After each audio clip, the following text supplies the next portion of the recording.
अज़ान मोहतरम, कल बिहार की वोटिंग होनी है और ख़ास करके उन खित्ते में वोटिंग होनी है जहां एमआईएम ज़्यादातर सीटों पर इस इलेक्शन में कंटेस्ट कर रही है। मैं आप तमाम लोगों से उत्तर प्रदेश में बैठ करके अदबन अपील करना चाहता हूं, खासकर बिहार के लोगों से, कि इस डेमोक्रेटिक सिस्टम जो है उसमें हिस्सा लीजिए और ज़्यादा से ज़्यादा वोट करिए और एक उम्दा नुमाइंदे का इंतखाब करिए और उन लोगों से बचिए जिन्होंने 70 सालों से लगातार आवाम को ठगा है, वायदे किए हैं, उनको पूरा नहीं किया है, विकास के कोई काम नहीं किए हैं, जिनकी हुक्मरानी में ना स्कूल खुले, ना कॉलेजेस खुले, ना हॉस्पिटल खुले, ना नौकरियां मिली और ना ही रोजगार मिले। ऐसे लोगों से बराए मेहरबानी दूरी बनाइए। आप तमाम लोगों को बताना चाहता हूं कि खास करके वो कौन से दल हैं।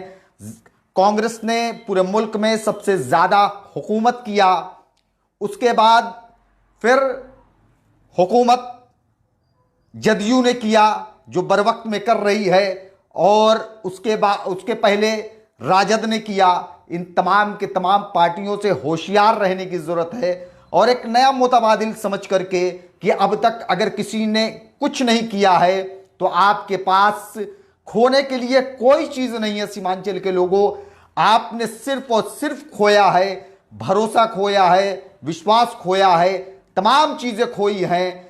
अपने घर बार इज्जत आबरू को खोया है आप लोगों ने कि हर साल बाढ़ आती है, आप लोगों के सर पर छतें नहीं होती हैं। तो इन तमाम लोगों से होशियार रहिए, एक नए मुतबादिल को चुनिए और ख़ास करके जहां एमआईएम है वहां एमआईएम को वोट करिएगा। जाने मोहतरम, इस वक्त चुनाव के वक्त चल रहे हैं और तमाम तरीके के प्रोपगेंडे सोशल मीडिया पर दिखाई दे रहे हैं।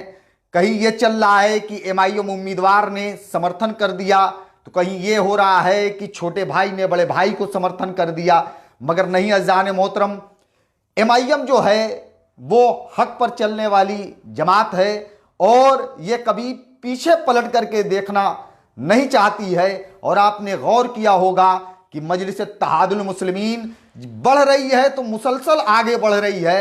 हाँ, यकीनन उसकी रफ्तार कम है, मगर इंशाअल्लाह ताला आप तमाम अगर उसके कंधे को मजबूत करिएगा, उसको ताकत दीजिएगा, तो इंशाअल्लाह बहुत ही तेजी के साथ जाएगी और आपकी नुमाइंदगी ऐवानों में करेगी, आपका हक और हुकूक दिलाएगी। इधर दरमियान जिस तरीके से प्रोपगेंडे चल रहे हैं, आज इलेक्शन की आखिरी रात है और आज की रात में कहीं ना कहीं ये तमाम की तमाम चीज़ें आप लोगों तक बताई जाएगी कि नहीं, फला पार्टी तो फला की एजेंट है, फला पार्टी तो फला कुछ सपोर्ट कर दी है, फला पार्टी का कैंडिडेट बैठ गया है। मगर इनके बहकावे में कतई मत आइएगा, क्योंकि वहां अगर कोई लड़ रहा है तो सबसे मजबूती से वहां एमआईएम लड़ रही है और जो दीगर पार्टियां हैं वो एमआईएम से खौफ में और एमआईएम से वो लड़ रही हैं। सबसे आगे अगर सीमांचल में कोई चल रहा है तो वो एमआईएम मजलिस इत्तेहादुल मुस्लिमीन चल रही है। और इसकी आप इसका डर देखिए एमआईएम का जो है वो क्या है कि कल कांग्रेस के महासचिव रणदीप सुरजेवाला साहब ने एक प्रेस कॉन्फ्रेंस किया और उसमें प्रेस रिलीज जारी किया और एमआईएम को बी टीम सी टीम का दर्जा दे दिया। यह कोई नई बात नहीं है कांग्रेस के लोगों के लिए।